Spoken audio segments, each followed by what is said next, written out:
نحمده ونصلي على رسوله الكريم اما بعد فاعوذ بالله السميع العليم من الشيطان الرجيم من همزه ونفخه ونفثه بسم الله الرحمن الرحيم رب اشرح لي صدري ويسر لي امري واحلل عقدة من لساني يفقهوا قولي واجعل لي وزيرا من اهلي رب زدني علما رب هب لي حكما والحقني بالصالحين واجعل لي لسان صدق في الآخرين واجعلني من ورثة جنة النعيم سبحانك لا علم لنا إلا ما علمتنا إنك أنت العليم الحكيم۔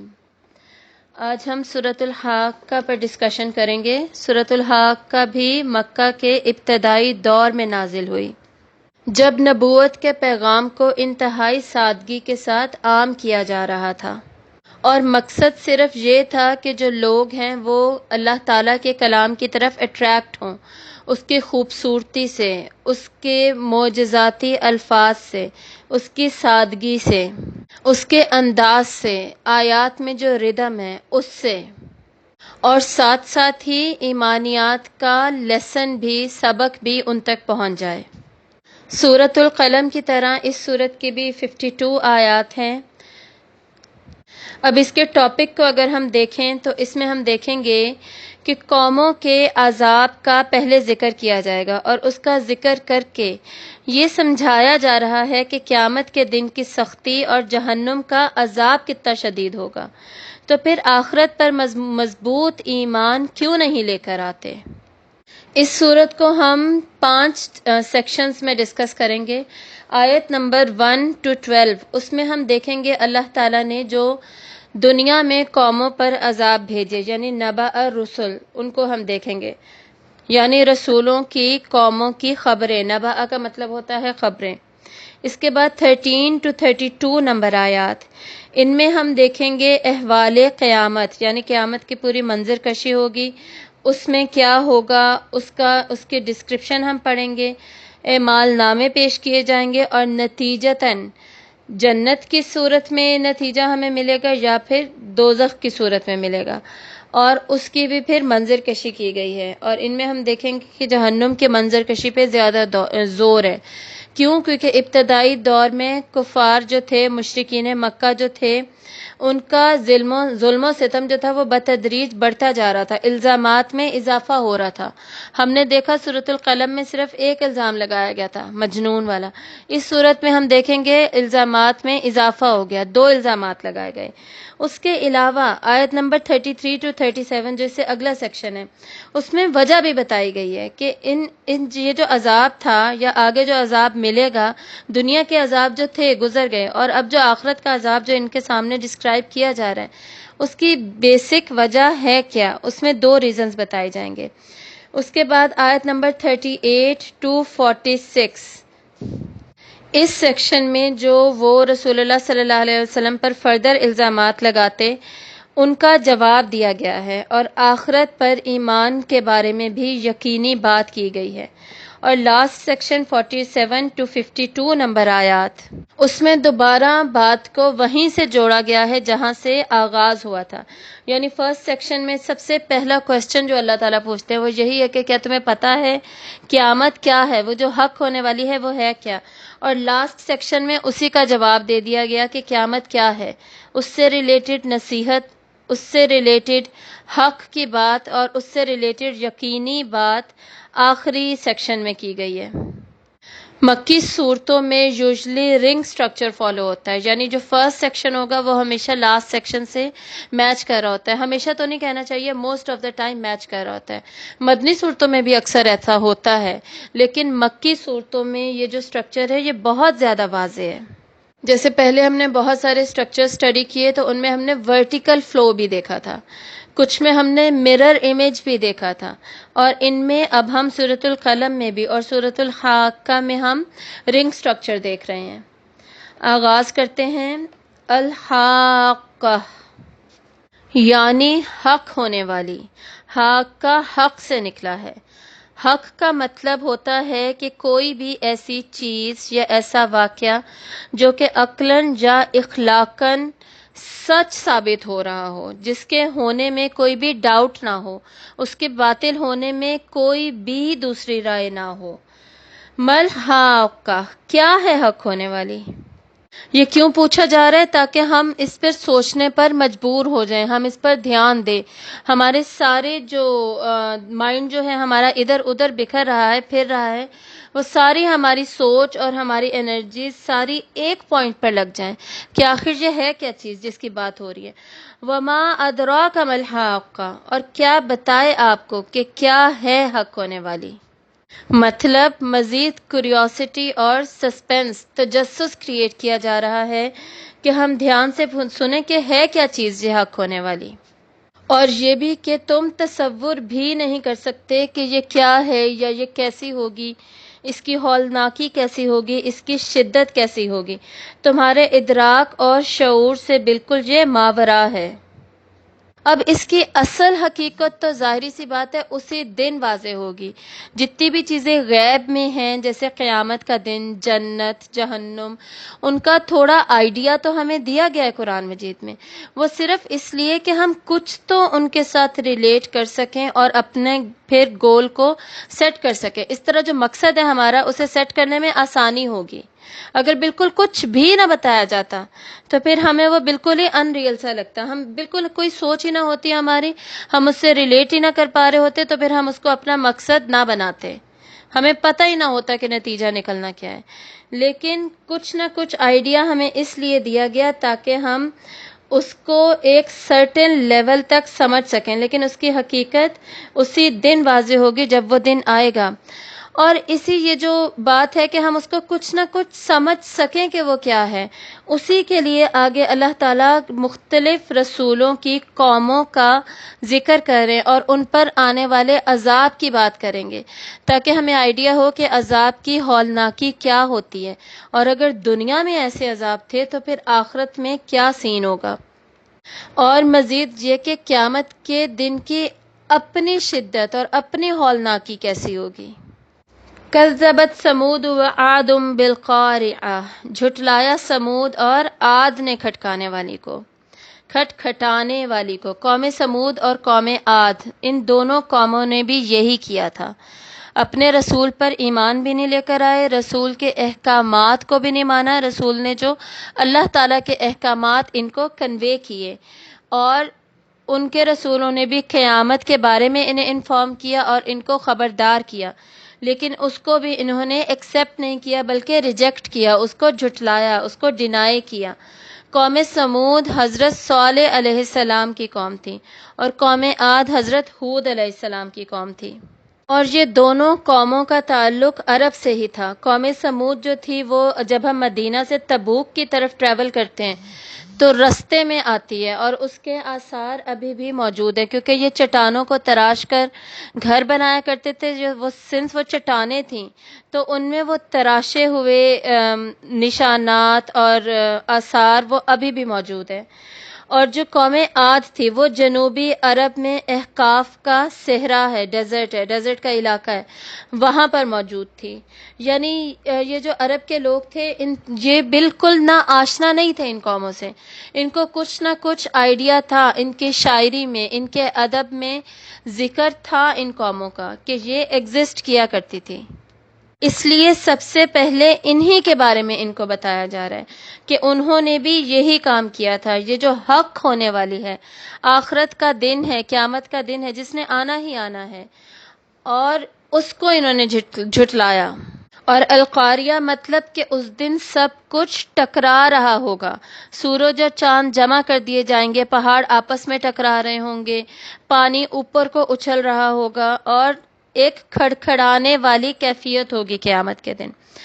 فَأَمَّا ثَمُودُ فَأُهْلِكُوا بِالطَّاغِيَةِ، اب آگے سمود کی ڈسکرپشن دی جا رہی ہے۔ تو رہے سمود، تو وہ ہلاک کیے گئے حد سے گزرنے والی سے۔ بیسکلی مطلب یہ ہے کہ جو نیچرل فینومیناز ہوتے ہیں نا، جیسے بارش، جیسے ہوا کا چلنا، جیسے زمین کا گھومنا، یہ سب ایک توازن کے ساتھ ہو رہا ہے، ایک منظم طریقے سے اللہ تعالیٰ پورے یونیورس کو چلا رہے ہیں۔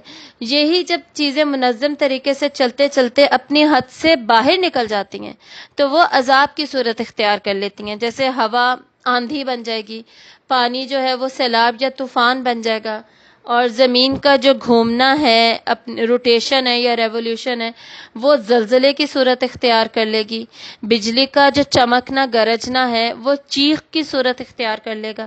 یہ سب جب ایک حد سے نکل جائیں گے تو وہ ہلاکت کا باعث بنیں گے۔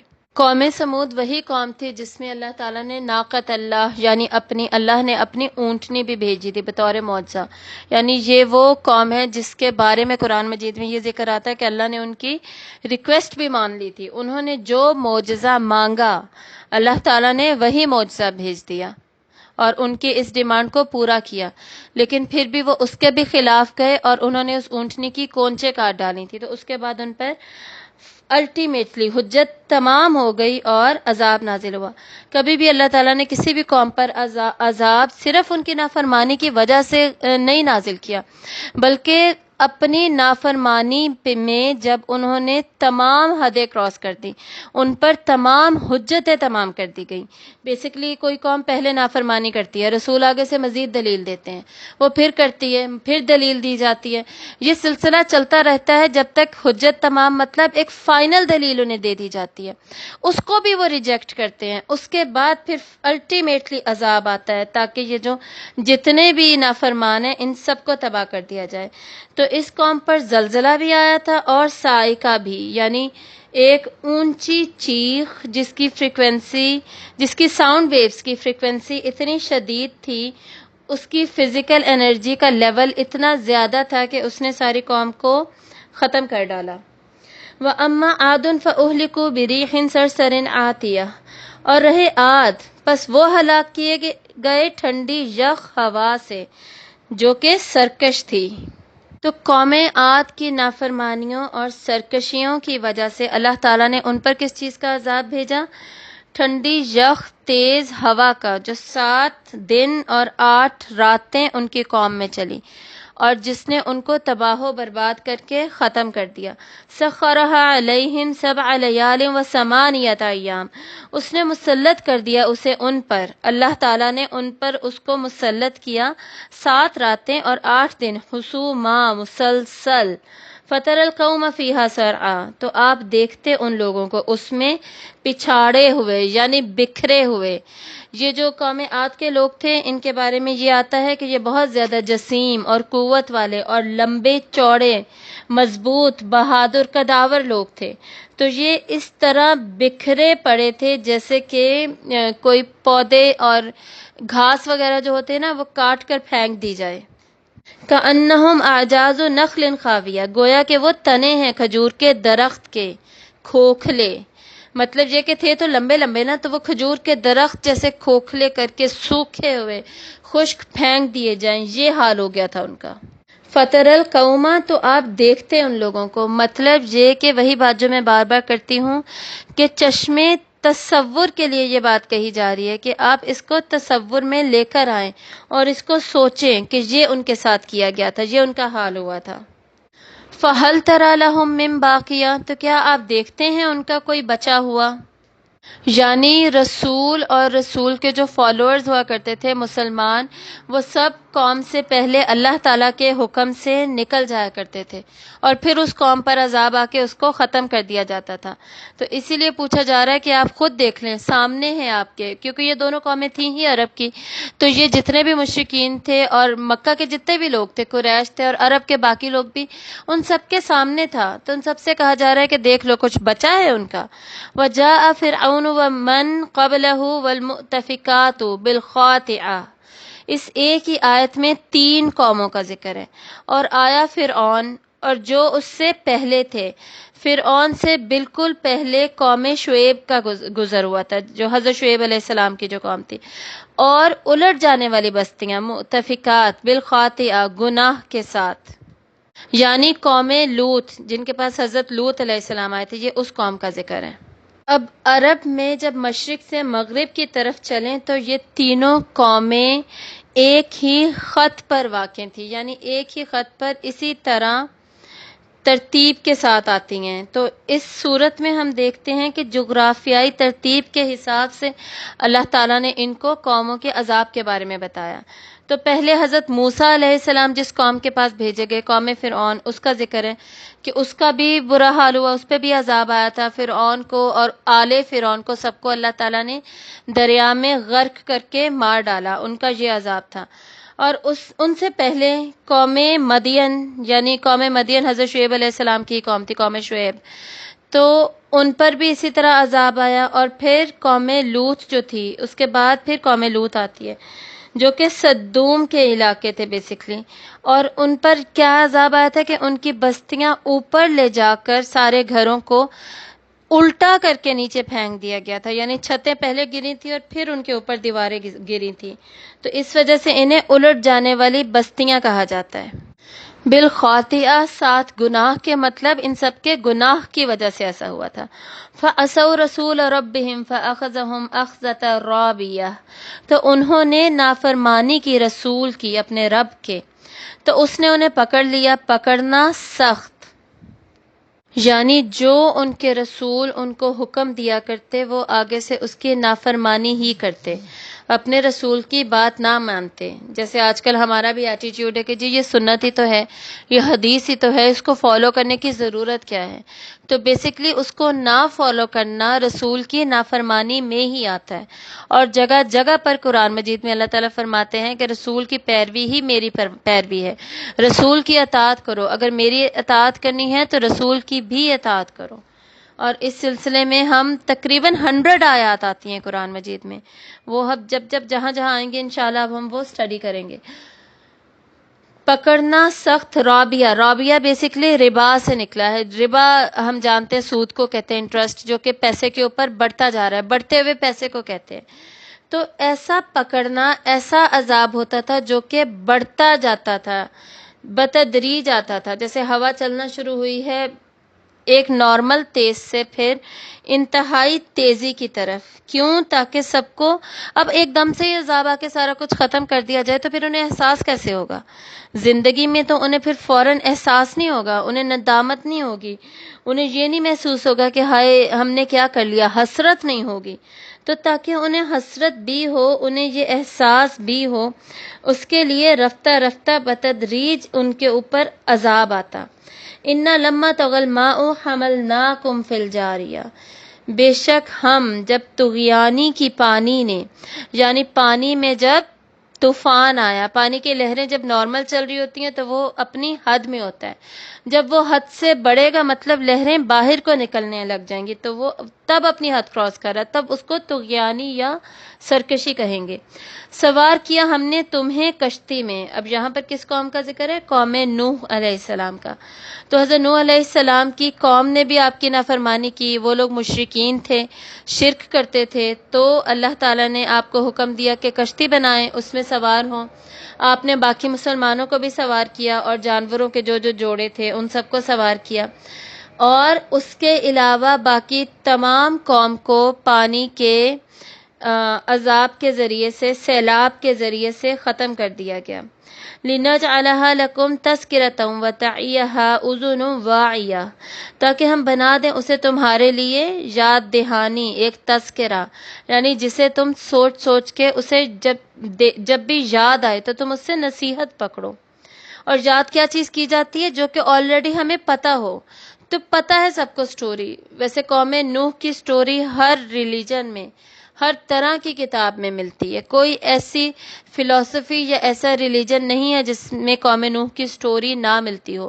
دو انہوں نے نام بدل دیے ہوں، لیکن ایک کشتی بنانے کی سٹوری اور ایک طوفان آ کے انسانیت کا ختم ہو جانا۔ بیسکلی اس طوفان سے پوری انسانیت ہی ختم ہو گئی تھی، وہ انسانیت تھی ہی اس وقت صرف وہی قوم، قوم نوح جو تھی پوری کی پوری انسانیت تھی ہی وہ۔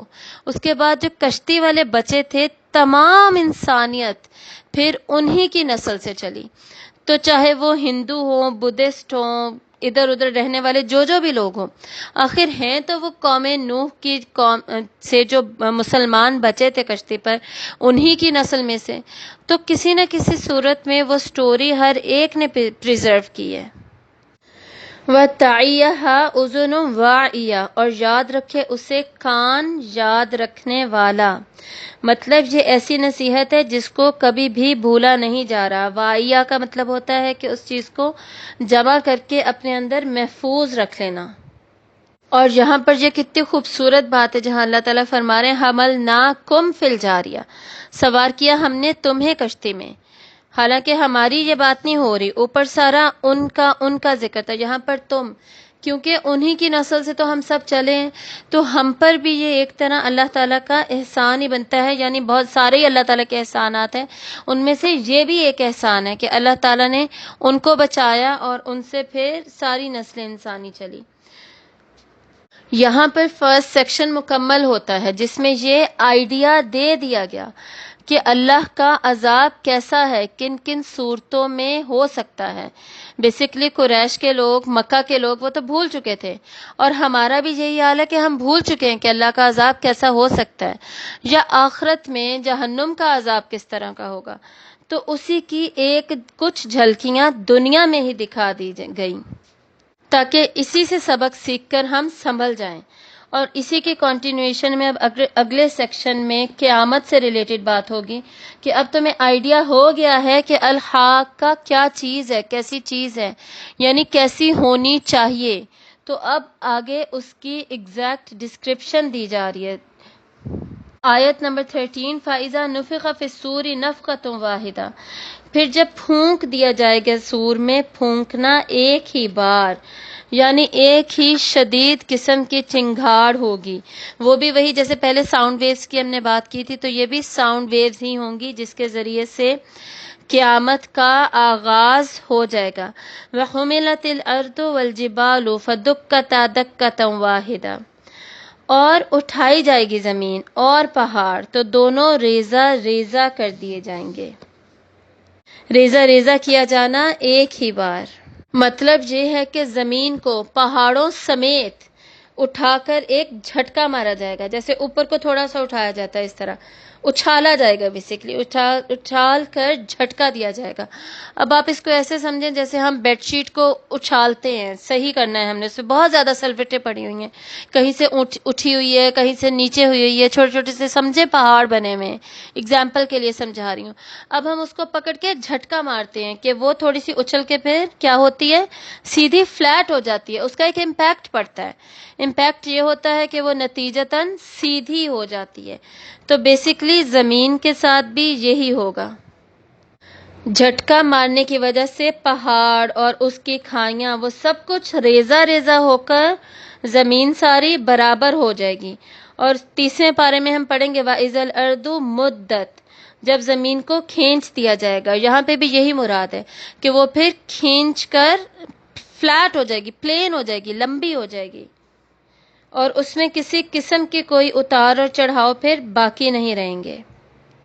فَيَوْمَئِذٍ وَقَعَتِ الْوَاقِعَةُ، تو اس دن واقع ہو جائے گی واقع ہونے والی، یعنی قیامت جس کے بارے میں قرآن مجید میں ہم ذکر پڑھا کرتے تھے، اس وقت ہم یہ سوچیں گے وہ رونما ہو گئی ہے، ظہور پذیر ہو گئی ہے، حق ہو گئی اللہ تعالیٰ کی یہ بات کہ قیامت آنی ہی ہے۔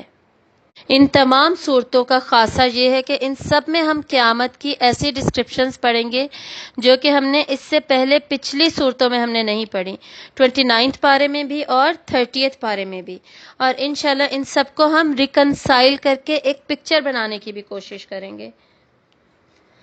وَانشَقَّتِ السَّمَاءُ فَهِيَ يَوْمَئِذٍ وَاهِيَةٌ، اور پھٹ جائے گا آسمان تو وہ اس دن کمزور ہوگا۔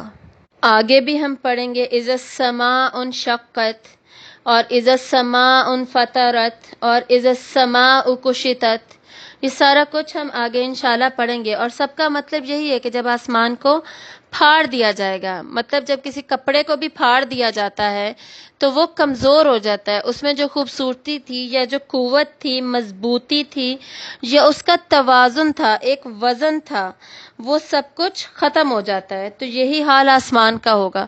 اور یہ بھی ہم پڑھیں گے کہ آسمان میں دروازے بھی کھول دیے جائیں گے.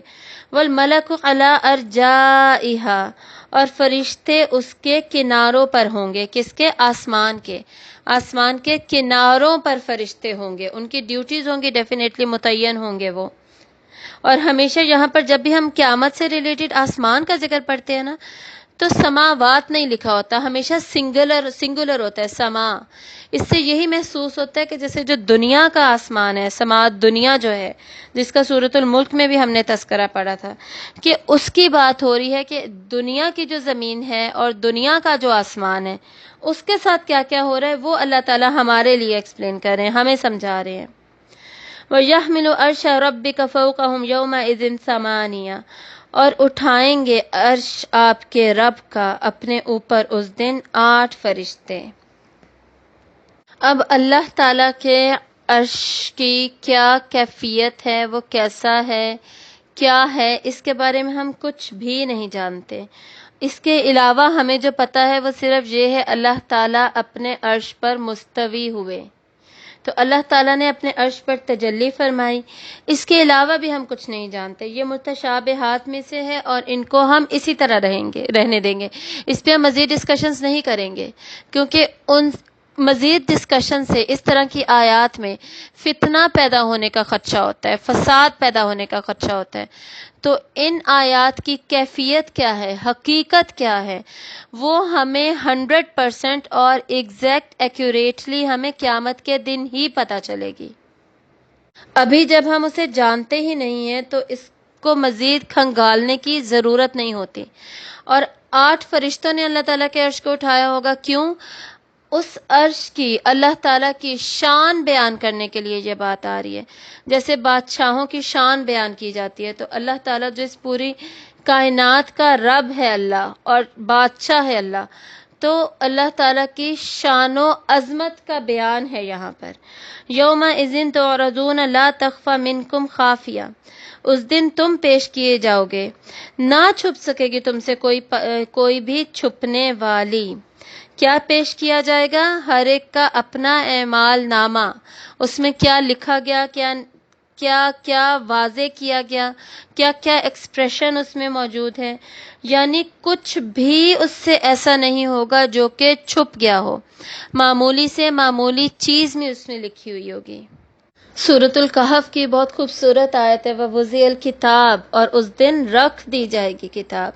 فَتَرَى الْمُجْرِمِينَ مُشْفِقِينَ مِمَّا فِيهِ وَيَقُولُونَ يَا وَيْلَتَنَا، تو دیکھ لیں گے اسے مجرم لوگ، اور مشفقین مطلب جو سخت مشقت اور محنتیں کر کے آئیں گے. یہ نہیں پتا ہوگا کہ جی محنت ہم نے اسی پیپر کے لیے کی تھی جو پیپر تھا ہمارا، یہ کسی اور ہی پیپر کی تیاری کرتے رہے ہیں، لیکن محنتیں ضرور کرتے رہے ہیں.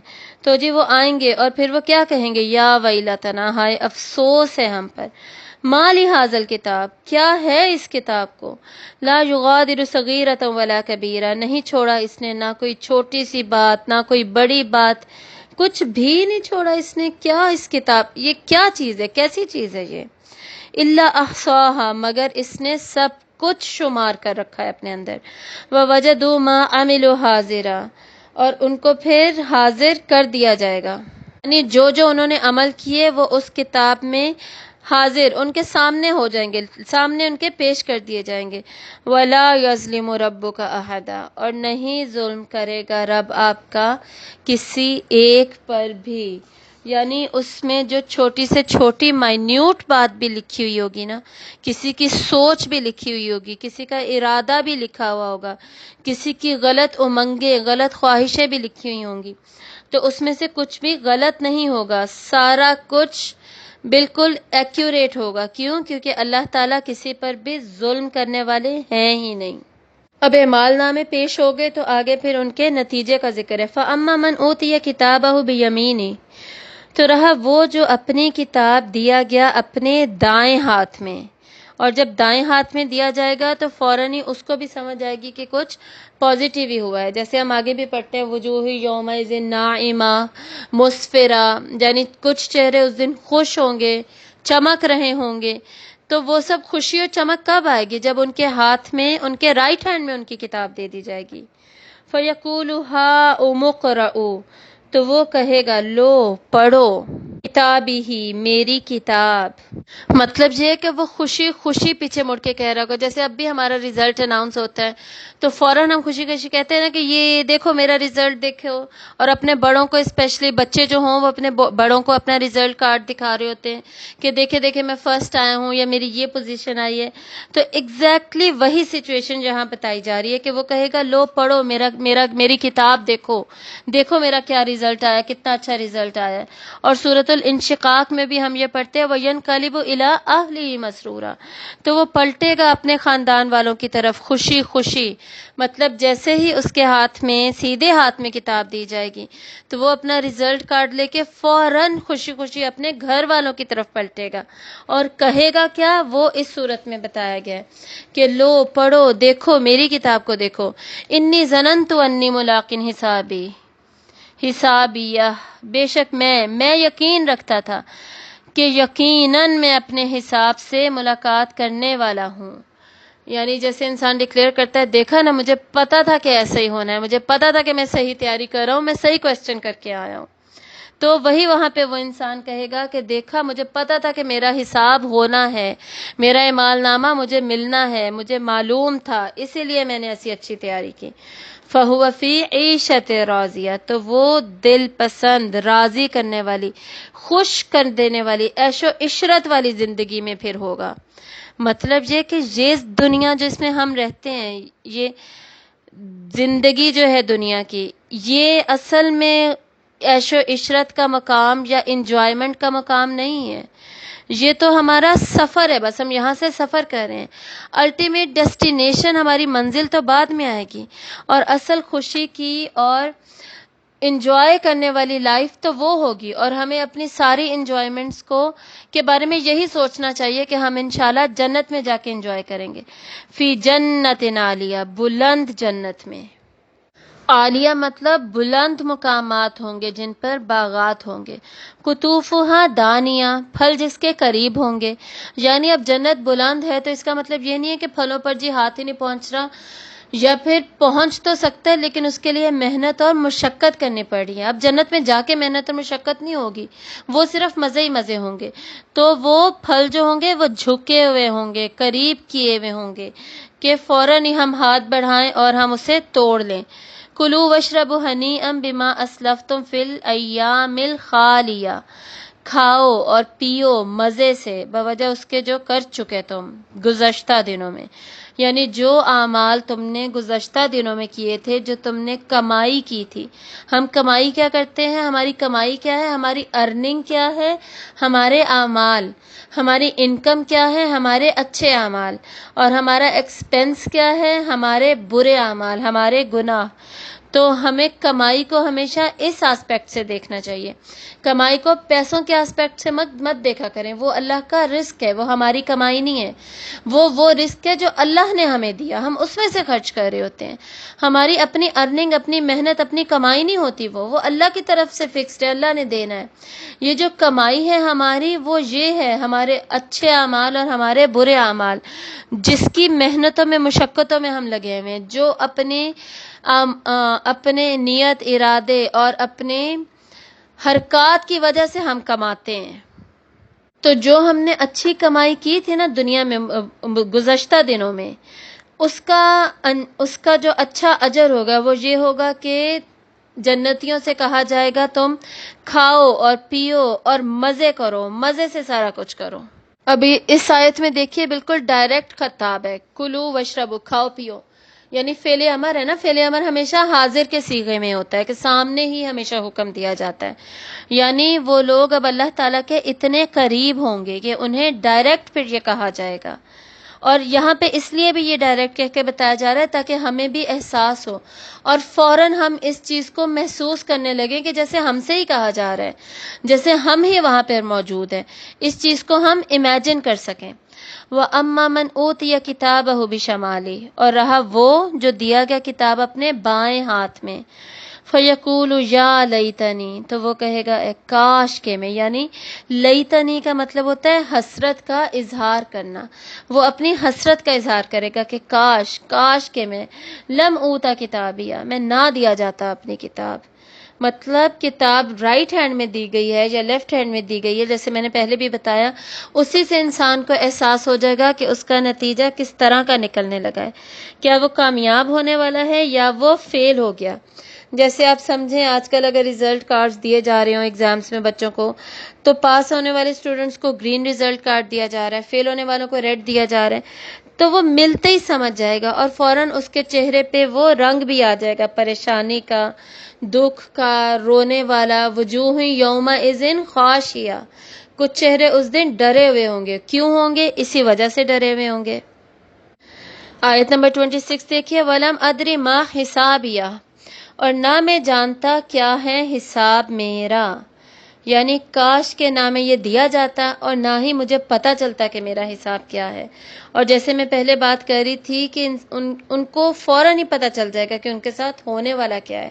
اور سورۃ القیامہ جو ہے اس میں ہم پڑھتے ہیں بل الانسان علی نفسہ بصیرہ، ہر انسان اپنے آپ کو، اپنے نفس کو خوب اچھے طریقے سے جانتا ہے کہ اس نے کیا کمائی کی ہے، وہ کیا آگے لے کر آیا ہے، اس کا نتیجہ کیسا نکلنے والا ہے. جیسے دنیا میں بھی ایگزامس میں ہمیں پتہ ہوتا ہے میرا پیپر کیسا ہوا ہے اور میں پاس ہوں گی یا میں فیل ہوں گی. تو یہ بار بار میں دنیا کے ایگزامس کی ایگزامپل اس لیے دے رہی ہوں تاکہ ہم اس سچویشن کو فیل کریں. جو ہمیں دنیا کے ایگزامس میں ٹینشن ہوتی ہے وہ ٹینشن ہم لیں، اس ٹینشن میں جو ہم تیاری کرتے ہیں ویسی تیاری ہم اس دنیا میں کریں، اور اس رزلٹ کے دن جو ہمیں خوشی ہوتی ہے وہ خوشی ہم فیل کر سکیں، اور اگر دکھ ہوتا ہے تو اس دکھ کو بھی ہم اچھے طریقے سے محسوس کر سکیں. یا لیتہا کانت القاضیہ، اے کاش کہ وہ ہوتی وہ ہی فیصلہ کن. مطلب کیا چیز؟ موت. کہ جو موت آئی تھی نا وہی فائنل چیز ہوتی، اس کے بعد اینڈ ہو جاتا. یہ جو دوبارہ اٹھنا ہے، حساب ہے، نتیجہ ہے، یہ سارا کچھ بھی نہ ہوتا. کاش وہیں پہ زندگی ختم ہو جاتی. اور ان لوگوں کا گمان بھی تو یہی تھا نا.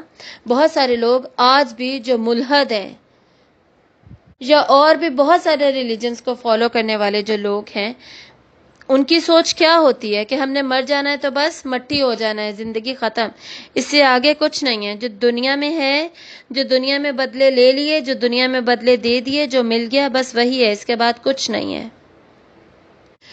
ما اغنا انی مالیہ، نہ کام آیا مجھے مال میرا. ہلاک انی سلطانیہ، ہلاک ہو گئی مجھ سے سلطنت میری. یعنی میرا اتنا مال و دولت تھا، اتنی زمین و جائیداد تھی، کچھ بھی اب اس حساب کے آگے، میری اس کتاب کے آگے، میرے اس نتیجے کے آگے میری کچھ مدد نہیں کر پا رہا. کیا کام آیا یہ میرے؟ کچھ بھی نہیں کام آیا، اور نہ یہ کام آ سکا میرے. ہلاک ہو گئی مجھ سے میری بادشاہت. سلطان جو ہے وہ بادشاہت کے لیے بھی یوز ہوتا ہے اور وہ دلیل کے لیے، برہان کے لیے بھی یوز ہوتا ہے. یعنی میں جو دنیا میں دلیلیں دیتا تھا ان میں سے کچھ بھی میرے کام نہیں آیا، سب کچھ جھوٹا باطل ثابت ہو گیا. یا پھر جو میرا اقتدار تھا، میری پاور تھی، ہر ایک کو اللہ تعالیٰ نے کسی نہ کسی چیز کا اقتدار دیا ہے. کل رائن، ہم یہ پڑھتے ہیں حدیث میں کہ تم میں سے ہر کوئی رائی ہے، ہر کوئی کسی نہ کسی کو کسی نہ کسی طریقے سے لیڈ کر رہا ہوتا ہے. تو یہ کہا جا رہا ہے کہ وہ شخص افسوس کرے گا کہ یہ جن کو میں لیڈ کرتے رہا، یہ لوگ بھی میری مدد نہیں کر سکتے.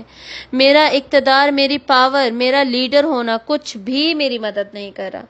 خذوہ فغلوہ، پکڑو اسے پھر توق پہناؤ اسے. توق مطلب گلے میں جو وہ موٹی سی لوہے کی جو موٹا سا رنگ ڈالا جاتا ہے بیسیکلی، وہ توق ہوتا ہے. تو اس کو توق پہناؤ. کیوں پہنایا جائے گا توق؟ بے عزتی کے لیے، ان کو ذلیل کرنے کے لیے، ان کو رسوا کرنے کے لیے، تاکہ ان کو زیادہ سے زیادہ ندامت کا احساس ہو، شرمندگی ہو. یہ نہیں کہ انہیں الگ سے لے جا کے جہنم میں ڈال دیا جائے گا، ایسا نہیں ہوگا. سب کے سامنے یہ سارا کچھ ہوگا. اور اس کی بہت زیادہ آگے بھی ہم منظر کشی پڑھیں گے. ہاتھوں میں بھی زنجیریں ڈالی جائیں گی، گھسیٹ کے لے جایا جائے گا، پیٹ پر گھسیٹ کے لے جایا جائے گا. یہ سارا کچھ ہم دیکھیں گے. ثم الجحیم صلوہ، پھر جہنم میں جھونکو اسے، سلوہو مطلب دھکا دے کے اسے گرا دیا جائے جہنم میں. ثم فی سلسلۃ ذرعها 70 ذراعا فاسلکوہ، پھر ایک زنجیر میں پیمائش جس کی 70 گز ہے، پس اسے داخل کرو. یعنی پھر اس کو 70 گز لمبی زنجیر میں بھی داخل کیا جائے گا، باندھ دیا جائے گا، اور پھر وہاں سے عذاب کی ابتدا، بیسیکلی جو جہنم کے عذاب کی ابتدا ہے وہ ہو جائے گی. اس سے پہلے بھی عذاب تو بیسیکلی قیامت کے دن سے، یہ کہنا چاہیے کہ قبر سے ہی شروع ہو جاتا ہے ایسے لوگوں کا، لیکن اب جہنم کا جو مین سزا تھی اس کا بھی اب سٹارٹ ہو جائے گا. یہاں پر یہ سیکشن کمپلیٹ ہوتا ہے. اب اس کے بعد ہم دیکھیں گے کہ اس کی یہ جو برا نتیجہ تھا یا سزائیں تھی، دردناک عذاب تھا، اس کی وجہ کیا بنی، کس کازز کیا تھی جس کی وجہ سے یہ انجام ہوا. انہ کان لا یؤمن باللہ العظیم، بے شک وہ سنگولر کی بات ہو رہی ہے، نہ وہ ایمان رکھتا اللہ پر جو بہت عظیم ہے، عظمت والا ہے. یعنی پہلی ان کی غلطی کیا تھی، ان کا گناہ کہنا چاہیے. گناہ کیا تھا کہ اللہ پر ایمان ہی نہیں تھا، اور ایمان میں اللہ تعالیٰ کی توحید کا انکار اور اللہ تعالیٰ کے ساتھ شریک کرنا. یا پھر ملحد لوگ بھی ہوتے ہیں جو مانتے ہی نہیں ہیں اللہ کو کہ کوئی اللہ ہے بھی، اللہ کے ساتھ شرک کرنا الگ بات ہے، اور پھر یہ ماننا ہی نہیں کہ کوئی ہے بھی، کوئی اس کائنات کو چلا بھی رہا ہے، ٹوٹلی ریجیکٹ کر دینا، یہ ایک الگ بات ہے. اور پھر یا اس میں یہ بھی شامل ہے کہ اللہ تعالیٰ کی کسی صفات کا انکار کر دینا، یا پھر وہ صفات کسی انسان کو دے دینا، یا پھر اللہ تعالیٰ کے رسول کی نفی کرنا بھی بیسکلی ایمان باللہ کے منافی ہے. تو ان ساروں میں سے جو کچھ بھی وہ انسان کرتا ہوگا وہ سب اس میں شامل ہے، وہ سب اس کے عذاب کی وجہ بنا. وَلَا يَحُضُّ عَلَىٰ طَعَامِ الْمِسْكِينِ، مطلب آیت نمبر 33 میں حقوق اللہ کی بات تھی، تو آگے 34 میں حقوق العباد کی بات ہے، اور نہ وہ ترغیب دیتا کھانے پر مسکینوں کو. مطلب جو حقوق العباد میں ہم کام کرتے ہیں نا، لوگوں کو خیال رکھنے کے لیے، لوگوں کی خدمت کرنے کے لیے، اپنے اخلاق کو اچھا بنانے کے لیے، ثابت کرنے کے لیے ہم جو کام کرتے ہیں، ان میں سے ٹاپ کا یہ کام آتا ہے کہ دوسروں کا خیال رکھا جائے. اور ان خیال رکھنے میں ایک ایگزامپل دی جا رہی ہے کہ یہ مسکین کو کھانا کھلانے کی ترغیب بھی نہیں دیتے. مسکین وہ ہوتا ہے جس کو ایک وقت کا کھانا تو میسر ہو، لیکن اس کو یہ نہیں پتا ہوتا کہ دوسرے وقت کا کھانا اسے ملے گا بھی یا نہیں ملے گا، وہ کچھ کھا بھی سکے گا یا نہیں کھا سکے گا. تو بیسیکلی یہ خود تو کھانا دیتا نہیں تھا مسکینوں کو، لیکن بات یہ ہو رہی ہے کہ وہ دوسروں کو بھی ترغیب نہیں دیتا تھا. یعنی یہ بھی تو ہو سکتا ہے نا کہ انسان اگر اپنی جیب سے پیسہ نہیں خرچ کر رہا، اسے بڑی تکلیف ہو رہی ہے، پیسہ میرا جا رہا ہے، بہت ہی بخیل اور کنجوس ہے اور لالچی ہے، لیکن دوسروں کو کہہ ہی دیتا ہے کہ چلو میں نہیں کھلا رہا، میرا پیسہ بچ جائے تم ہی کھلا دو. یہ تو نہیں کہے گا، لیکن سوچ یہ ہوگی، اور کہے گا کہ چلو تم ہی کھلا دو. وہ دوسروں کو بھی ترغیب نہیں دیتا تھا. کیوں؟ کیونکہ تاکہ وہ آگے سے پلٹ کر یہ نہ کہہ دیں کہ بھئی پیسے تو تمہارے پاس بھی ہیں، مال تو تمہارے پاس ہے، کھانا بھی ہے، تم کو نہیں کھلاتے انہیں. تو یہ جو اتنی چھوٹی سے چھوٹی بات بھی ہے نا، جو کہ اخلاق کی مزید برائیوں کو جنم دیتی ہے، اس کو یہاں پر پوائنٹ آؤٹ کیا جا رہا ہے.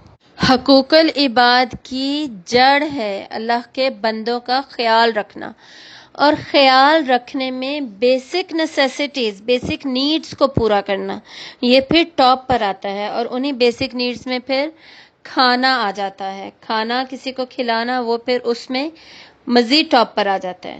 تو اس وجہ سے یہاں پر صرف یہ ایک چیز پوائنٹ آؤٹ کی گئی ہے، لیکن ہم صرف یہ نہیں سمجھے گے کہ یہ بات ہی ایک تھی، مطلب اس کے پورا کا پورا اخلاق ہی بگڑا ہوا تھا. فَلَيْسَ لَهُ الْيَوْمَ هَاهُنَا حَمِيمٌ، تو نہیں ہے اس کے لیے آج یہاں کوئی گہرا دوست. مطلب یہ دنیا میں کسی کی مدد نہیں کرتا تھا، کسی کا خیال نہیں کرتا تھا، تو نتیجتاً اب اس دن بھی، قیامت کے دن، اس کا کوئی بھی مدد کرنے والا نہیں ہوگا، کوئی گہرا دوست نہیں ہوگا جو اس کی وکالت کر سکے، جو اس کی سائڈ لے سکے، جو اس کو بچا سکے۔ اگر اس نے کسی مسکین کو کھانا کھلایا ہوتا یا کسی اور کو ترغیب دی ہوتی کہ جس مسکین کو کھانا کھلا دو، تو اس کے حصے میں کچھ نہ کچھ تو اجر آنا تھا نا، اور وہ پھر وہ مسکین بھی ایون قیامت کے دن دلیل دے سکتا تھا، گواہی دے سکتا تھا کہ یا اللہ اس کی وجہ سے مجھے کھانا ملا تھا، تو یا اللہ تو اسے معاف کر دے۔ تو اللہ تعالیٰ کہہ رہے ہیں کہ نہیں، اس دن تمہارا تو کوئی بھی گہرا دوست نہیں ہوگا، کچھ بھی نہیں ہوگا، تمہارے کوئی کام نہیں آئے گا۔ وَلَا طَعَامٌ إِلَّا مِنْ غِسْلِينَ، اور یہ کھانے کی ہی کنٹینیوٹی میں کہا جا رہا ہے کہ اور نہ ہی کوئی کھانا مگر غسلین کے، یعنی یہ کھانا کھلانا نہ کھلاتا تھا نہ ترغیب دیتا تھا، تو اب ان کا کھانا کیا ہوگا؟ غسلین۔ غسلین غسلہ جیسے غسل کرنا ہوتا ہے، کسی چیز کو دھونا، دھویا کیا جاتا ہے؟ میل دھوئی جاتی ہے، گندگی دھوئی جاتی ہے، ناپاکی دھوئی جاتی ہے، غلاظت دھوئی جاتی ہے۔ تو دھو کر جو پانی میں سارا مٹیریل اور وہ نجاست وغیرہ جو جمع ہو جاتی ہے، جس سے بیسکلی کراہت اور نفرت کا احساس ہوتا ہے، اس ساری چیز کو نا غسلین کہا جاتا ہے یا غسالہ کہا جاتا ہے۔ اور جیسے ہم کوئی زخم ہو اس کو بھی ہم دھوتے ہیں، پیپ لگی ہوئی ہو، خون لگا ہوا ہو، وہ بھی دھل کے وہ بھی اس میں شامل ہو جائے گا، وہ بھی غسلین ہی ہے۔ تو اس لیے اس کا اکثر مطلب جو ہے وہ زخموں کی پیپ یا زخموں کے دھون کا کیا جاتا ہے، یعنی ایک انتہائی نفرت والی بدبودار اور کوئی ایسی چیز ہوگی جو کہ ان کا کھانا ہوگا، اور ان کے کھانے سے ریلیٹڈ مزید بھی ڈسکشنز آگے ہم پڑھیں گے۔ لا یاکلہ الا الخاطئون، نہیں کھائیں گے اسے مگر خطا کار، مطلب یہ کہ یہ ان کی اپنی خطاؤں کا نتیجہ ہے جس کی وجہ سے اب انہیں یہ کھانا پڑ رہا ہے۔ ایک بات یاد رکھیے گا ہمیشہ کہ اللہ تعالیٰ خود فرماتے ہیں کہ اللہ کا رحم، اللہ تعالیٰ کی رحمت اللہ تعالیٰ کے غضب پر حاوی ہے۔ جنت کا جو تذکرہ ہے وہ جہنم کے تذکرے پر حاوی ہے، چھایا ہوا ہے، لیکن پھر بھی جہنم کی کچھ نہ کچھ ڈسکرپشن، کچھ نہ کچھ ایکسپلینیشن ہمیں دی جاتی ہے۔ اس کی وجہ یہ نہیں ہے کہ ہم دبک کر بیٹھ جائیں، ہم سارا کچھ ڈر کے مارے سب کچھ کرنا ہی چھوڑ دیں، ایک کونے میں جا کے بیٹھ جائیں، بلکہ اس کا دوسرا نتیجہ نکلنا چاہیے کہ ہمارے عمل میں تیزی پیدا ہو جائے، ہم عمل کرنے والے بن جائیں، اور ہم ہمیشہ اللہ تعالیٰ سے رحمت کی امید رکھیں۔ جیسے لاسٹ ٹائم بھی میں نے بتایا تھا اور میں دوبارہ بتاتی ہوں، ایون مینجمنٹ سٹڈیز میں بھی ہم کیرٹ اینڈ سٹک تھیوری پڑھتے ہیں۔ جہاں پہ بھی پروموشن کی بات ہوگی وہاں پر ڈیموشن کی بات تو ہوگی، جہاں پر بھی ریوارڈ کی بات ہوگی، کیرٹ مطلب ریوارڈ، وہاں پر اسٹک مطلب پنشمنٹ کی بات ہوگی۔ یہ دونوں چیزیں موٹیویشن کے لیے ضروری ہے۔ دیکھیے کبھی کچھ انسان ایسے ہوتے ہیں، کچھ انسانوں کی فطرت ایسی ہوتی ہے کہ وہ ریوارڈ سے موٹیویٹ ہوتے ہیں، کچھ انسانوں کو آلریڈی اتنا ملا ہوا ہوتا ہے، جیسے دنیا میں کسی کے پاس بہت کچھ ہو، اسے ریوارڈ نہیں موٹیویٹ کر پا رہا، وہ لوگ پنشمنٹ سے موٹیویٹ ہوتے ہیں، وہ پنشمنٹ ان ایسے لوگوں کو کام پر ابھارتی ہے، عمل کرنے پر مجبور کر دیتی ہے۔ تو اس وجہ سے جہنم کی تفصیلات ہم پڑھتے ہیں ان صورتوں میں۔ اب دیکھیں اگر بلی کو دیکھ کر کبوتر اپنی آنکھیں ہی بند کر لے تو اس کا کیا مطلب ہے؟ بلی آئے گی نہیں اور اسے کھائے گی ہی نہیں۔ تو بے خبری جو ہے، بالکل ہی انجانے ہی رہنا، انجانا بن کے رہنا، وہ تو ہمارے اپنے لیے ڈینجرس ہے، ہمارے لیے مہلک ہے۔ کیا ہم خبریں نہیں دیکھتے اور خبروں میں ہمیں کچھ بتایا نہیں جاتا؟ اسپیشلی جو ویدر فورکاسٹ ہوتا ہے، فرض کریں کہیں پہ زلزلہ آنے والا ہے، ارتھ کویک آنے والا ہے، اور اس کی انٹینسٹی بھی اب ایڈوانس میں پتہ چل گئی ہے، تو کیا خبروں میں نہیں بتایا جائے گا، بریکنگ نیوز نہیں دی جائے گی کہ جی کل اتنے بجے زلزلہ آنے کی توقع ہے، ایکسپیکٹڈ ہے کہ زلزلہ آئے گا، تو آپ لوگ چلے جائیں، تیاری کر لیں، تیاری کر کے چلے جائیں۔ تو سب اپنا جو بھی زیادہ راہ ہے، جو بھی سامان ہے وہ باندھیں گے، مکمل پریپریشن ہوگی اور چلے جائیں گے۔ کیوں جائیں گے؟ زلزلے کے ڈر سے، زلزلے سے بچنے کے لیے۔ تو اللہ کے عذاب کے ڈر سے، اللہ کے عذاب سے بچنے کے لیے قیامت کے آنے کی بریکنگ نیوز ہمیں نہ دی جائے۔ اور سنس زلزلے کے امپیکٹ کا، اس کی شدت کا، اس کی ہولناکی کا پتہ ہوگا تو لوگ جائیں گے نا، پریپریشن کریں گے. تو اسی طرح کیا پھر ہمیں جہنم کے عذاب کا، اس کی ہولناکی کا، اس کی شدت کا، اس کے امپیکٹ کا نہ پتہ ہو تو پھر جو انسان زلزلے سے بچنے کی پوری تیاری کرے گا، کیونکہ اسے پتہ ہے، اگر پتہ ہی نہ ہو پھر تو تیاری نہیں کرے گا. تو جس کو پھر قیامت کے آنے کا اور جہنم کی یہ ساری تفصیل کا پتہ ہوگا، وہ پھر کیا پریپریشن نہیں کرے گا، کیا تیاری نہیں کرے گا اس سے بچنے کے لیے. تو بس اسی ایگزامپل سے ہمیشہ اس بات کو سمجھا کریں اور اس بات کو اپنے اوپر احسان جانیں، غنیمت جانیں کہ اللہ تعالیٰ نے ہمیں یہ تفصیلات بتا دیں. اگر نہ بتائی ہوتی تو شاید ہم اتنا سیریس نہ لے رہے ہوتے، اور اگر سیریس نہ لے رہے ہوتے تو پھر ہمارا عمل نہ بدلتا. ایون اگر ہم ابھی بھی دیکھیں تو جنہوں نے پڑھا بھی ہوا ہے سارا کو، جنہوں نے یہ ڈسکرپشن بھی پڑھی ہوئی ہیں، ان کے ہم عمل میں ٹوٹل چینج نہیں دیکھتے. ان کی بھی ابھی تک فجر پکی نہیں ہوئی ہوتی. یہ صرف ایک ایگزامپل دے رہی ہوں، کسی بندے کی خاص ایگزامپل نہیں دے رہی، جنرل بات کر رہی ہوں. اور بھی کچھ ہو سکتا ہے اس میں، ایگزامپل کچھ اور بھی دی جا سکتی ہے. لیکن جب اتنا کچھ بتانے کے باوجود نہیں ہو رہا، تو اگر بالکل ہی نہ بتایا گیا ہوا ہوتا سزا کے بارے میں، تو پھر لوگوں میں تبدیلی کیسے آنی تھی. تو پھر اس سارے ریزنز کی وجہ سے یہ ڈسکرپشنز دینا بہت ضروری ہے، اور ان سب ریزنز کو ذہن میں رکھتے ہوئے ہی ان صورتوں کو پڑھیں. اب اگلے سیکشن کا آغاز ہوتا ہے. فلا اقسم بما تبصرون. یہاں پر اللہ تعالیٰ قسم کے ذریعے سے بات کا آغاز کر رہے ہیں. قسم کیوں کھائی جاتی ہے؟ کسی بات پر دلالت کرنے کے لیے، اس کی گواہی دینے کے لیے، اس کی حقیقت کو مزید واضح کرنے کے لیے کہ وہ چیز کتنی یقینی اور سچی ہے. فلا تو نہیں کس بات پر کہا جا رہا ہے؟ کہ جو تمہارے عقیدے ہیں، جو تم آخرت کے بارے میں باتیں کر رہے ہو، جو تم اللہ کے ساتھ شرک کر رہے ہو، جو تم رسول کو ریجیکٹ کر رہے ہو، رسول کی تکذیب کر رہے ہو، نافرمانی کر رہے ہو، نہیں یہ سب غلط ہے، تم غلط کر رہے ہو. اقسم بما تبصرون. میں قسم کھاتا ہوں اس کی جو تم دیکھتے ہو. وما لا تبصرون. اور وہ جو تم نہیں دیکھتے. ہم کیا دیکھتے ہیں اور ہم کیا نہیں دیکھتے، اس کی قسم کھائی جا رہی ہے. مطلب قیامت کا دن ہم نہیں دیکھتے، آگے جو جہنم کا عذاب آنے والا ہے یا جنت کی خوبصورتی آنے والی ہے اس کو ہم نہیں دیکھتے. لیکن دیکھتے کیا ہیں؟ جو پرانی قوموں پر عذاب گزرے اس کے آثار قدیمہ بہت سارے دنیا میں نظر آتے ہیں، ہم دیکھتے ہیں. تو جو دیکھ رہے ہیں اور جو نہیں دیکھ رہے، اس سب سے ہم سیکھیں.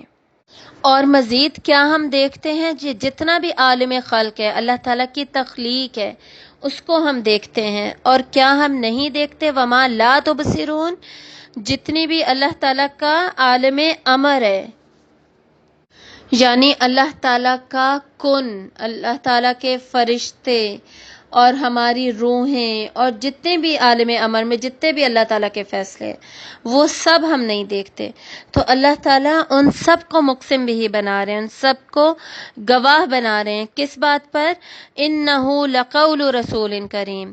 بے شک یہ یقیناً قول ہے، بات ہے، یعنی لسان مبارک، زبان مبارک سے کہی گئی ہے ایک معزز پیغمبر کے. قول اور کلام میں فرق ہوتا ہے. کلام جو ہے قرآن مجید اللہ تعالیٰ کا ہے، یہ اللہ کا کلام ہے، یعنی اللہ تعالیٰ کی اپنی بات ہے. کلام وہ بات ہوتی ہے جو کہ بیسیکلی جس کی ہو وہ اس کو اون کرتا ہے، اونرشپ ہے. قول کون سی بات ہوتی ہے؟ وہ جس میں اونرشپ کا ہونا ضروری نہیں ہے، وہ صرف ٹریول کر رہی ہے. جیسے ابھی ہم بات کر رہے ہیں، قرآن مجید کو ہم اپنی بات کے ذریعے سے آگے بیان کر رہے ہیں، یا پوری کی پوری آیات اسی طرح ہم آگے الفاظ کو پک کر کے اپنی زبان سے بتا رہے ہیں، تو یہ ہمارا قول ہو جائے گا. لیکن کلام کیا ہے؟ یہ صرف اور صرف اللہ تعالیٰ کا. تو کہا کیا جا رہا ہے کہ یہ قول ہے ایک کریم معزز رسول کا، عزت والے رسول کا، یعنی کسی جھوٹے کی بات نہیں ہے، کسی کاہن کی بات نہیں ہے، کسی ساحر مکذب کی بات نہیں ہے، یہ ایسے رسول کی بات ہے جو کہ کریم ہے، اور کریم جو ورڈ ہے نا، اس کے اندر تمام خوبیاں شامل ہو جاتی ہیں، اعلیٰ اخلاق کی، منظم زندگی کی، سچائی کی، امین ہونے کی تمام خوبیاں اس ایک ورڈ کے اندر آ جاتی ہیں۔ وہ تمام خوبیاں جس کی وجہ سے کسی کو بھی معاشرے میں معزز سمجھا جاتا ہے، عزت دی جاتی ہے۔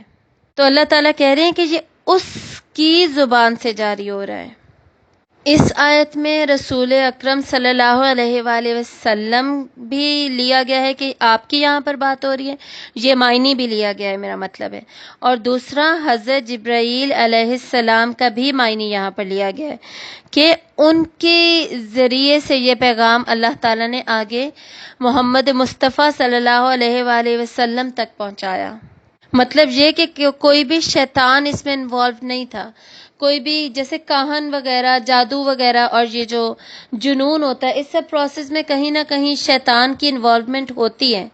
تو یہ بھی بتایا جا رہا ہے کہ شیطان کی اس میں کوئی انوالومنٹ نہیں تھی، جیسے کہ ہم سورۃ التکویر میں بھی پڑھتے ہیں، اِنَّهُ لَقَوْلُ رَسُولٍ کریم۔ یہاں پر بھی حضرت جبرائیل علیہ السلام ہی مراد لیے گئے ہیں، کیونکہ آگے ان کی تمام خوبیاں بیان کی گئی ہیں، اور اسی صورت میں آگے آتا ہے وما ہوا بقول شیطان الرجیم، یعنی شیطان کی بالکل بھی انوالومنٹ نہیں ہے اس کے اندر۔ وما ہوا بقول شاعر، اور نہیں ہے یہ قول کسی شاعر کا، یعنی کسی شاعر کی زبان سے یہ بات نہیں کہی جا رہی، قرآن مجید کے الفاظ کسی شاعر کی زبان سے نہیں کہے جا رہے۔ قلیلا ما تؤمنون، کتنا کم تم ایمان لاتے ہو، کتنا کم تم مانتے ہو اس بات کو، یعنی اللہ تعالیٰ تمہیں بتا بھی رہے ہیں پھر بھی تم اس بات کو نہیں مانتے، یا پھر اگر مانتے بھی ہو کم مانتے ہو، مطلب کہ تمہیں تھوڑا بہت پتہ ہے، آئیڈیا ہے۔ کیوں؟ کیونکہ ہر انسان کی فطرت میں اللہ تعالیٰ نے حق اور سچ کو رکھا ہے، لیکن اس کو وہ پھر مانتا نہیں ہے، ریجیکٹ کرتا ہے، اس کو تکذیب کرتا ہے اس کی۔ ولا بقول کاہن، اور نہ ہی یہ قول ہے کسی کاہن کا۔ کاہن کون ہوتے ہیں؟ یہ جو ستاروں وغیرہ کے علم کے ذریعے سے سارا اپنا سسٹم چلا رہے ہوتے ہیں، جو جنات وغیرہ سے انفارمیشن لیتے ہیں اور اس کو پھر آگے کنوے کرتے ہیں۔ قلیلا ما تذکرون، کتنا کم تم نصیحت پکڑتے ہو، مطلب کہ تمہیں یہ نصیحت کی جا رہی ہے کہ یہ کاہن کا کلام نہیں ہے، پھر بھی تم بات نہیں مان رہے۔ تنزیل میں رب العالمین، تو یہ ہے کیا؟ یہ اللہ تعالیٰ کی طرف سے، تمام جہانوں کا جو رب ہے، پالنے والا ہے، اس کی طرف سے نازل کرتا ہے۔ رب کا کیا مطلب ہوتا ہے؟ پالنے والا۔ پالنے والا کون ہوتا ہے؟ جو کہ خالق ہے، اور پھر وہ بھی جو مدبر ہے، یعنی تدبیر کرتا ہے، مطلب انسان کو صرف پیدا کر کے چھوڑ نہیں دیا، اس کی زندگی کی ساری پلاننگ کی، اور پھر اس کی تربیت بھی کرتا ہے، مطلب اس کو سکھاتا بھی ہے۔ پلاننگ میں ضرورتیں پوری کرنا آ جائے گا، ساری ضرورتیں پوری کرتا ہے، اور پھر اس کی تربیت کر کے اسے مختلف چیزیں سکھاتا بھی ہے، یعنی اخلاق وغیرہ۔ اب اس کو سمجھنے کے لیے بڑا آسان ہے، جیسے آپ سمجھیں کہ کوئی جیسے بلی پالتا ہے، تو اس کی کیا باقی ساری ضرورتیں پوری نہیں کرتا؟ ضرورتیں پوری کرتا ہے، پھر کیا اس کو تربیت نہیں کرتا؟ تربیت بھی کرتا ہے، اس کو سکھاتا بھی ہے کہ ایسے کھانا کھاؤ، ایسے چلو، میں بال پھینکوں تو پکڑو۔ یا پھر جیسے ماں باپ اپنے بچوں کو پالتے ہیں، تو والدین تو پیدا بھی کرتے ہیں، پھر ضرورتیں بھی پوری کرتے ہیں، یعنی پلاننگ، پراپر پلاننگ کرتے ہیں، یہ وہاں سے ایجوکیشن لے گا، یہ بنے گا، یہ ایسے کرے گا، یہ اس عمر میں حفظ کرے گا، سارا کچھ، پھر اس کی تربیت بھی کرتے ہیں اس حساب سے۔ تو اللہ تعالیٰ نے اپنی تمام صفات کا ظہور جیسے تھوڑا تھوڑا انسانوں کو بھی دیا، جیسے اللہ تعالیٰ خود بہت زیادہ رحم کرنے والے ہیں، مکمل رحم اللہ کے لیے ہے، لیکن ہمیں بھی اللہ تعالیٰ نے رحم کرنا سکھایا۔ تو اللہ تعالیٰ خود رب ہیں، لیکن اللہ تعالیٰ نے تربیت کرنا اور پلاننگ کرنا اور پالنا ہمیں بھی سکھایا۔ تو اس مثال سے ہمیں ہمیشہ یاد رہے گا کہ آخر رب کا مطلب کیا ہے۔ تو وہ اللہ جو کہ رب ہے تمام جہانوں کا، وہ کہ انسان کو پیدا کر کے ایسے ہی چھوڑ دیتا، اس کی تربیت کے لیے کیا قرآن نہ دیتا، ہدایات کا ذریعہ نہ دیتا، جس سے دیکھ کر کے انسان سیکھ سکے کیا ہے کیا نہیں۔ اب جب اللہ تعالیٰ نے وہ ہدایت دی ہے، قرآن دی ہے، تو انسان کیا کہہ رہا ہے کہ یہ تو کسی شاعر کا کلام ہے، یہ تو کسی کاہن کی بات ہے، یہ تو جھوٹ ہے۔ وَلَوْ تَقَوَّلَ عَلَيْنَا بَعْضَ الْأَقَاوِيلِ، اور اگر وہ گھڑ لیتا ہم پر بعض باتیں. تقول کا جو ورڈ ہے نا، ویسے تو یہ قول سے ہی ہے لیکن اس کا وزن تفاعل پر ہے. تفاعل کا جو وزن ہوتا ہے نا عربی کی گرامر میں، اس میں بناوٹ آ جاتی ہے، تصنع اور بناوٹ. بناوٹ کا مطلب ہوتا ہے آرٹیفیشیلٹی، یعنی فیکنیس آ جائے گی اس کے اندر. تو تقول پھر کیا ہوا؟ جھوٹی بات، فیک بات. تو یہ کہا جا رہا ہے کہ اگر قرآن میں کوئی فیک بات داخل کی جاتی، اگر یہ جرم سرزد ہو جاتا تو پھر کیا ہوتا. اور یہ کیوں کہا جا رہا ہے؟ سامنے جو آڈینس ہے، یہ جو کافرین ہیں، مشرکین ہیں، ان کو احساس دلانے کے لیے، ان کو غور و فکر کرنے کے لیے، سوچنے پر مجبور کرنے کے لیے. اس آیت کا جو غصہ اور غضب اور سختی ہے نا، اس کا رخ آپ صلی اللہ علیہ وآلہ وسلم کی طرف نہیں ہے، بلکہ آپ صلی اللہ علیہ وسلم کی مثال دے کر ان پر یہ ظاہر کیا جا رہا ہے. صرف بظاہر جو الفاظ ہیں وہ آپ صلی اللہ علیہ وآلہ وسلم کے بارے میں، لیکن غصے کا اظہار ان کے انکار پر کیا جا رہا ہے.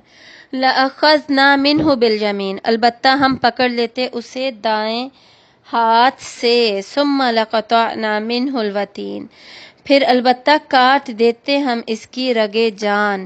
یعنی قرآن خالصتاً اللہ کا کلام ہے اور رسول کریم کے ذریعے سے تم لوگوں تک پہنچا ہے، گھڑا نہیں گیا ہے. اگر گھڑا گیا ہوتا تو پھر انجام اس طرح کا ہونا تھا کہ دائیں ہاتھ کی رگ جان ہی کاٹ دی جاتی، شاہ رگ، جگلر وین جو ہوتی ہے وہی کاٹ دی جاتی.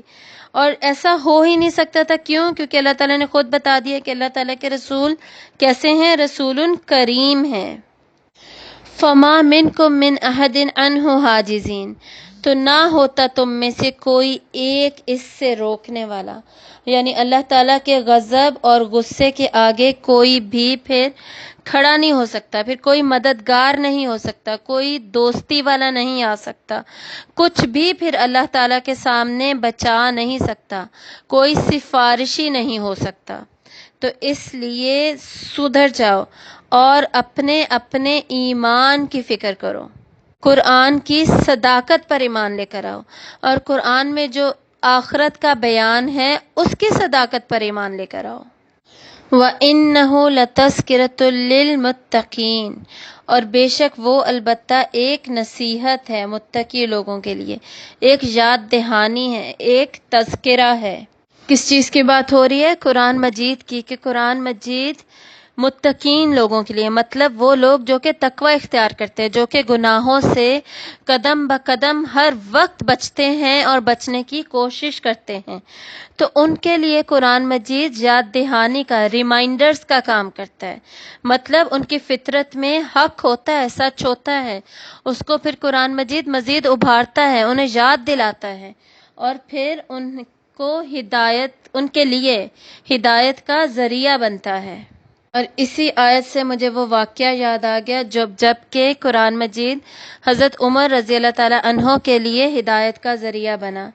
یہ واقعہ مسند امام احمد میں کوٹ ہوا ہے، اس میں یہ پوری روایت موجود ہے. اور جتنی بھی سیرہ کی فیمس بکس ہیں نا، جو کہ بیسکلی ڈیٹیلڈ بکس ہیں، جو چھوٹی چھوٹی بکس ہیں ان میں تو ہر واقعہ موجود نہیں ہے، لیکن جو ڈیٹیلڈ بکس ہیں ان میں یہ واقعہ موجود ہے اور تفصیلاً آیا ہے، اور بہت ہی خوبصورت واقعہ ہے. اسی وجہ سے میں آپ کو سنا رہی ہوں. حضرت عمر فاروق رضی اللہ تعالیٰ عنہ، ہم سب جانتے ہیں کہ وہ کب ایمان لے کر آئے تھے؟ 6 نبوت میں. جو نبوت کے 6 سال گزر چکے تھے نا، اس وقت جا کر کہیں حضرت عمر ایمان لے کر آئے تھے. تو اس سے پہلے ایک رات حضرت عمر رضی اللہ تعالیٰ عنہ باہر پھر رہے تھے ادھر ادھر اپنے دوستوں کی تلاش میں، تو انہیں اپنے دوست نہیں ملے. تو انہوں نے سوچا کہ چلو میں خانہ کعبہ میں چلا جاتا ہوں. جب کعبہ میں گئے تو وہاں پہ رسول اللہ صلی اللہ علیہ وآلہ وسلم اکیلے کھڑے تھے اور نماز پڑھ رہے تھے، تلاوت قرآن کر رہے تھے کھڑے ہو کر. تو اب آپ تو جانتے ہیں کہ اس وقت بلب شلب تو نہیں ہوتے تھے نا، بالکل گھپ اندھیرا تھا اور آپ بالکل اکیلے، کوئی اور پاس نہیں تھا، نماز پڑھ رہے تھے. اب حضرت عمر نے جب دیکھا کہ رسول اللہ صلی اللہ علیہ وآلہ وسلم کھڑے ہیں، اور تو انہوں نے سوچا کہ میں اب یہاں پر چھپ کر ان کو دیکھتا ہوں اور کوئی نہ کوئی شرارت کرتا ہوں، انہیں تنگ کرنے کی کوشش کرتا ہوں۔ کیوں؟ کیونکہ ان کا وہی اس وقت تک ان کا وہی خیال تھا جو کہ باقی مشرکین مکہ کا یا ان کے سرداروں کا خیال تھا، کہ انہوں نے آ کے ہمارا کلچر تھا، ہمارے آباء و اجداد کا طریقہ تھا، اس سب کو تباہ کر دیا، بھائی کو بھائی سے الگ کر دیا، یہ کس طرح کا دین لے کر آئے ہیں، تو ان سے ہم بنا کے نہیں رکھیں گے۔ سب کی سوچ یہی تھی۔ اور بیسیکلی ان کی مزید ایک کیا خصوصیت تھی کہ یہ قرآن کو سنتے نہیں تھے، کوئی دیکھتے سمجھتے پڑھتے نہیں تھے، ایسا کچھ بھی نہیں تھا۔ فوراً ہی یعنی یہ سارا کچھ رسول کو دیکھ کر ہی ریجیکٹ کر دیا، بات سنی ہی نہیں کرتی۔ بیسیکلی جو قرآن ایک دفعہ سن لیتا تھا نا، اس پر تو اثر ہو جاتا تھا، اور موسٹلی جنہوں نے سنا ایمان لے آئے، تو جو اڑے ہوئے تھے نا وہ سنتے ہی نہیں تھے۔ تو اب یہ موقع تھا، آپ صلی اللہ علیہ وآلہ وسلم اسی سورت کی سورۃ الحاقہ کی تلاوت کر رہے تھے، اور یہ روایت بھی خود حضرت عمر رضی اللہ تعالیٰ عنہ کی زبانی ہی بیان ہوئی ہے، یعنی راوی بھی وہ خود ہی ہیں، اور وہ فرماتے ہیں کہ میں اس وقت سن رہا تھا، حضرت رسول اللہ صلی اللہ علیہ وآلہ وسلم تلاوت فرما رہے تھے، الحاقہ ملحاقہ وما ادراک ملحاقہ۔ تو میں سوچنے لگا کہ کتنا خوبصورت تعجب والا بیان ہے، کہ کتنا ڈفرینٹ سا ہے، کیا چیز ہے یہ، اتنا خوبصورت ہے، کہیں یہ کسی شاعر کا کلام تو نہیں ہے؟ تو پھر آپ صلی اللہ علیہ وسلم نے فوراً یہ آیت پڑھی، حالانکہ آپ صلی اللہ علیہ وسلم کو پتہ نہیں تھا کہ وہاں پہ کوئی موجود ہے، لیکن سورت میں ہی یہ آیت آ گئی، تو آپ صلی اللہ علیہ وسلم نے یہ جو آیت نمبر 41 ہے، وما ہوا بقول شاعر، نہیں یہ شاعر کا کلام نہیں ہے، قول نہیں ہے، قلیلا ما تؤمنون، کتنا کم تم مانتے ہو۔ تو پھر حضرت عمر کہتے ہیں کہ میں سوچنے لگا کہ اگر شاعر کا کلام نہیں ہے تو کہیں پھر کسی کاہن کا کلام تو نہیں ہے؟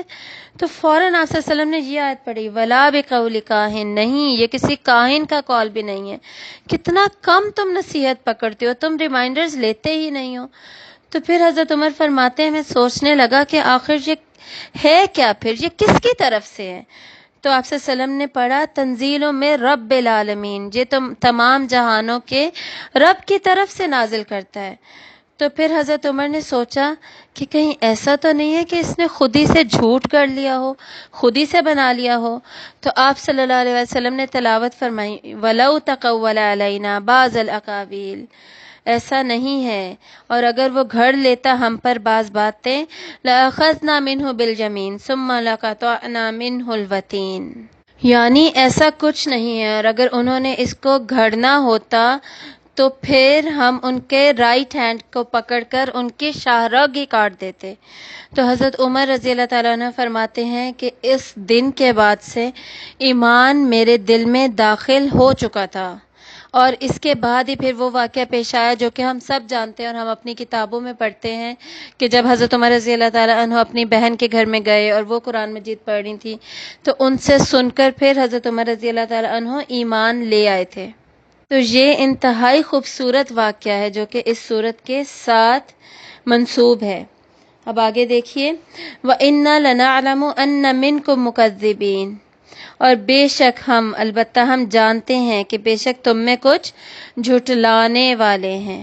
کس کو جھٹلانے والے؟ اس قرآن مجید کو، اس قرآن مجید کی نصیحت کو، اس قرآن مجید میں جو آخرت کا ذکر ہے، آخرت کے آنے کی یقینی بات ہے، اس کو جھٹلانے والے ہیں، اللہ کے رسول کو جھٹلانے والے ہیں، بات نہیں مان رہے۔ وَإِنَّهُ لَحَسْرَةٌ عَلَى الْكَافِرِينَ، اور بے شک وہ البتہ کافروں پر حسرت ہے، یعنی یہ جو ان کا جھٹلانا ہوگا نا، یہ ان کے لیے پھر حسرت بن کر رہ جائے گا، ان کو اس کا کوئی بھی فائدہ نہیں ہوگا بلکہ نقصان ہی ہوگا، اور وہ نقصان یہ پھر قیامت کے دن دیکھ لیں گے۔ قیامت کا دن ان کے لیے حسرت بن کر وقوع پذیر ہوگا۔ وَإِنَّهُ لَحَقُّ الْيَقِينِ، اور بے شک وہ البتہ حق ہے، یقینی ہے، یعنی قیامت کا آنا، قیامت کا دن بالکل حق ہے، سچ ہے، ثابت ہے، عقلاً بھی ثابت ہے۔ عقل اس بات کو ایکسیپٹ کرتی ہے، پروف کرتی ہے کہ جی بدلہ دیا جائے گا۔ یہ کیسے ہو سکتا ہے کہ ہم اعمال کریں اور اس کا بدلہ ہی نہ ہو؟ ایون اخلاقاً بھی یہ بات ثابت ہے، سچ ہے کہ قیامت آئے گی۔ اگر اخلاق کی جو ڈیفینیشنز ہیں اچھا اور برا اخلاق ہے وہ ہوتا ہی نہ اگر قیامت کا تصور ہی نہیں ہوتا. قیامت کا تصور ہے تو اسی بنیاد پر پھر انسان یا اچھا اخلاق رکھتا ہے یا پھر برا اخلاق رکھتا ہے. یعنی ہر طریقے سے قیامت کے دن کا حق ہونا ثابت ہے اور یہ ایک یقینی بات ہے. یعنی قیامت پر صرف ایمان ہی نہیں لایا جائے گا، ایمان سے اگلا درجہ جو کہ یقین کا درجہ ہے، تو قیامت پر یقین لایا جائے گا، یقین کیا جائے گا. دیکھیں جب بھی ایمان یقین میں بدلتا ہے نا تو پھر عمل میں تبدیلی آتی ہے. اب ہم سب مسلمان ہیں لیکن ہم سب کا ایمان اس لیول کا نہیں ہے کہ ہمارے تمام اعمال اللہ تعالیٰ کے احکامات کے مطابق ہوں. کیوں نہیں ہے؟ کیونکہ ہمیں آخرت پر یقین نہیں ہے. ایمان تو ہے ہمارا، بچپن سے ہی ہم مانتے ہیں سارے، ایمان باللہ، ایمان بالرسل، ایمان بالقیامت، سب کچھ ہم مانتے ہیں لیکن ہمارے عمل میں تبدیلی نہیں آ رہی. مطلب اس کا یہ ہوا کہ یقین نہیں ہے، اور اگر یقین ہونا تو اس کا نتیجہ یہ نکلے کہ ہم پورے کے پورے اللہ تعالیٰ کے احکامات پر عمل کرنے والے بنے ہوئے ہوں اور ہم اس دنیا کو ایک مسافر خانہ ہی سمجھ رہے ہوں جس میں سے ہم ایز اے مسافر گزر رہے ہیں اور گزر کر ہماری الٹیمیٹ منزل کوئی اور ہے، اس کی ریئلائزیشن اتنی زیادہ اسٹرانگ ہو، پھر تو ہمارا کوئی بھی عمل بگڑنے والا بالکل بھی نہ ہو. اور سورۃ البقرہ کے بالکل سٹارٹ میں ہی تو ہم پڑھتے ہیں وَلِلْآخِرَةِ هُمْ يُوقِنُونَ، اور آخرت پر وہ یقین رکھتے ہیں. یہ بھی متقین کی ایک نشانیوں میں سے ایک نشانی ہے، اور اس سورت کے اینڈ میں ہم متقین کا ہی ذکر پڑھ رہے تھے. تو بیسکلی اس لیول کا ایمان اور یقین ہونا چاہیے قیامت کے دن پر. فَسَبِّحْ بِاسْمِ رَبِّكَ الْعَظِيمِ، مطلب کہ اگر یہ لوگ جو جھٹلا رہے ہیں، یہ بات آپ کی نہیں مان رہے، جو قیامت کے حق اور یقینی ہونے کی بات پر نہیں آ رہے، تکذیب ہی کر رہے ہیں مسلسل، تو آپ ان کی فکر نہ کیجیے، آپ چھوڑیے ان کو. آپ کیا کریں؟ تو آپ تسبیح کیجیے اب نام کی اپنے رب کی جو بہت زیادہ عظمت والا ہے. یعنی اگر لوگ نہیں مان رہے تو آپ صلی اللہ علیہ وآلہ وسلم اللہ تعالیٰ کی تسبیح میں سہارا ڈھونڈیے، اس میں اپنے آپ کو مصروف کر لیجئے اور اس کے ذریعے سے اجر پائیے اور سارے فائدے پائیے. تو تسبیح کرنے کے پھر بینیفٹس کیا ہوں گے؟ تسبیح کے ذریعے سے انسان میں صبر آتا ہے. آپ صلی اللہ علیہ وآلہ وسلم کو، صحابہ کرام کو اور جتنے بھی دعوت حق کے داعی ہیں، تبلیغ کرنے والے ہیں، اللہ تعالیٰ کا پیغام قرآن مجید میں سے لوگوں تک پہنچانے والے ہیں، ان سب کے لیے حکم ہے کہ وہ پھر تسبیح کریں. آپ صلی اللہ علیہ وآلہ وسلم کے ذریعے سے ہم سب کے لیے یہ حکم ہے، تسبیح کریں. تسبیح سے صبر آئے گا، تسبیح سے اجر ملے گا، تسبیح سے فائدے ہوں گے، یعنی دل مطمئن ہو جائے گا، سکون ہو جائے گا. جو دل میں گھبراہٹ ہوتی ہے، پریشانی ہوتی ہے کہ حق بات، سچ بات کو کیوں نہیں مانا جا رہا، اس کو کیوں ریجیکٹ کیا جا رہا ہے، تو وہ پھر جو خوف ہے وہ تسلی میں بدل جائے گا اور پھر انسان اپنے کام کو مزید بخوبی انداز میں انجام دے سکے گا. تو جہاں پر بھی تسبیح کا حکم ہو وہاں پر ہمیں بھی چاہیے کہ ہم فوراً تسبیحات پڑھ لیں. سبحان اللہ و بحمدہ، سبحان اللہ العظیم، سبحان ربی العلی، سبحان ربی العظیم، سبحان اللہ بکرۃ و اصیلا. جی تو ہم بات کر رہے تھے کہ ہم اس سورت سے لیسنز کیا کیا لیتے ہیں. سب سے پہلے کہ رسولوں کی نافرمانی عذاب اور سزا کا ذریعہ بنتی ہے. تو ہمارے لیے شریعت کیا ہے؟ وہ جو ہمیں آخری رسول حضرت محمد مصطفیٰ صلی اللہ علیہ وآلہ وسلم نے پہنچا دی، تو ان کا حکم ماننا، حدیث اور سنت کا اتباع کرنا، پیروی کرنا ہم پر فرض ہے. آپ صلی اللہ علیہ وآلہ وسلم کی فرما برداری ضروری ہے ورنہ انجام برا ہوگا. دوسرا، آخرت پر یقین کرنا ہے تاکہ اس کے ایفیکٹس نظر آئیں. اگر ایفیکٹس نظر نہیں آ رہے نا، ہمارے عمل میں تبدیلی نہیں آ رہی، ہماری زندگی ویسی ہے جیسی پہلے تھی، زندگی کوئی پرائورٹیز دے رہے ہیں، تو پھر سمجھ لیجئے کہ ہمیں آخرت پر یقین نہیں ہے. اپنے ایمان کو پھر ٹٹولیں، اس کو ایمان کو بڑھائیں اور اس کو یقین میں بدلیں. تھرڈلی دعوت حق کو کبھی بھی مت چھوڑیے، کبھی بھی کسی پر بھی اثر ہو سکتا ہے. جیسے 6 سال بعد حضرت عمر رضی اللہ تعالیٰ عنہ نے اثر لیا اور ایمان ان کے دل میں داخل ہو گیا. پھر کسی بھی قسم کے الزامات کے آگے گھٹنے مت ٹیکیے، حالانکہ الزامات انسان کو ہلا کر رکھ دیتے ہیں، پریشان کر دیتے ہیں، اس کو ڈسکریج کرتے ہیں، ڈی موٹیویٹ کرتے ہیں، اور انسان پھر یہ سوچنے لگ جاتا ہے کہ میں آگے اب یہ کام کروں یا نہ کروں. ان میں سے کسی بھی شیطان کی کسی بھی بات میں نہ آئیں، بلکہ استقامت اختیار کیجیے، جمے رہیے، انشاءاللہ اللہ تعالیٰ کی مدد نصیب ہوگی. اب اللہ، رسول اور آخرت پر ایمان کے بعد حقوق العباد کو بھی یاد رکھیے. حقوق العباد کا دامن چھوڑ نہ دیجیے. لوگوں کی ضروریات اسپیشلی بیسک نیسیسٹیز کا خیال رکھیں اور دوسروں کو بھی اس کا خیال رکھنے کی ترغیب دیجیے. اینڈ لاسٹلی اللہ تعالیٰ کی تسبیح بیان کیجیے. سبحانک اللہم و بحمدک، اشہد ان لا الہ الا انت، استغفرک و اتوب الیک. السلام علیکم ورحمۃ اللہ وبرکاتہ.